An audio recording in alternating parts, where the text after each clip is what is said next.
কিভাবে আমরা প্রাকৃতিক উপায়ে ভ্রুয়ের চুলটা ঘন করতে পারবো, কোন প্রোডাক্ট ইউজ করব, আবার যাতে জন্ম থেকে ভ্রুয়ের চুলটা কম তারা কি করতে পারে, তার সমস্ত কিছু নিয়েই আজকের ভিডিওতে আলোচনা হবে।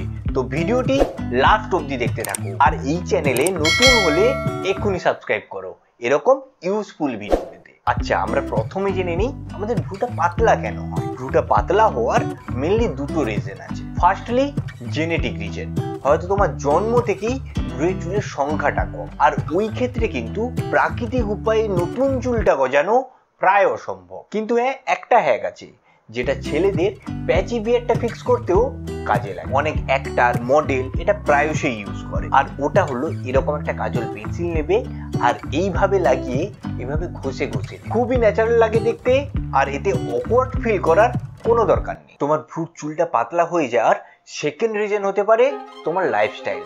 হয়তো তুমি কোনো ব্যাড লাইফস্টাইল লিড করছো, বা কখনো কখনো খুব বেশি স্ট্রেস নিয়ে ফেলছো, বা কোনো স্ট্রং মেডিকেশনে ছিলে, বা কোনো রোগ ব্যাধির কারণে তোমার ভ্রুর চুলটা পাতলা হয়ে গেছে। আর ওই ক্ষেত্রে তুমি তোমার আগের মতো ভ্রুর চুলটা ফিরে পাবে আর প্রাকৃতিকভাবে নিজের ভ্রুর চুলটা আরো ঘন করতে পারবে। আর ওই ক্ষেত্রে আমার কাছে তিনটে উপায় আছে। এই যে তিনটে উপায়ের কথা বলবো, এগুলোর মধ্যে থেকে কিন্তু তোমাকে যে কোনো একটা উপায় ফলো করতে হবে, তাও আবার 2 মাস ধরে। আজ একরকম উপায়, কাল একরকম উপায়, ওরকম করলে চলবে না। তো আমাদের 1 নম্বর উপায় হলো একটা প্রোডাক্ট, হুইস্কেয়ারের লাস এন্ড গ্রো সিরাম। এটা একদমই স্পন্সর ভিডিও নয়, এটা আমার একটা অনেস্ট ওপিনিয়ন, কারণ এর ইনগ্রিডিয়েন্ট লিস্টে এমন 7টি অয়েল আছে যা তোমার ভ্রুর চুল গজাতে ভীষণভাবে সাহায্য করবে। আবার তোমাকে খাটতেও হবে না, একদম রেডিমেড পেয়ে যাবে, 100% ন্যাচারাল। আবার সবার ক্ষেত্রে তো পয়সা খরচ করাটা সম্ভব নয়, ওই ক্ষেত্রে তোমাকে একটু খাটতে হবে, কিন্তু তুমি তোমার রেজাল্টটা পেয়ে যাবে।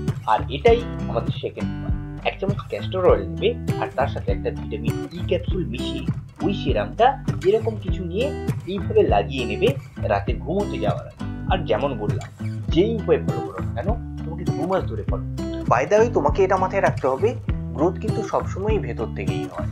আমরা এই সমস্ত ইনগ্রিডিয়েন্ট যেমন ক্যাস্টর অয়েল, ভিটামিন ই, এগুলো অ্যাপ্লাই করে একটা এনভায়রনমেন্ট ক্রিয়েট করি যাতে এই গ্রোথটা আরো ফাস্ট হয়। আর এখন সময় হলো 3 নম্বর উপায় জানার, যা এই ভিডিওতে দেওয়া আছে, আর এটাই সবথেকে কস্ট এফেক্টিভ আর কার্যকরী উপায়। তার সাথে সাথে এই ভিডিওতে দেওয়া আছে আমাদের ছেলেদের আইব্রোটা গ্রুম করতে গিয়ে কি কি করা উচিত আর কি কি করা উচিত নয়।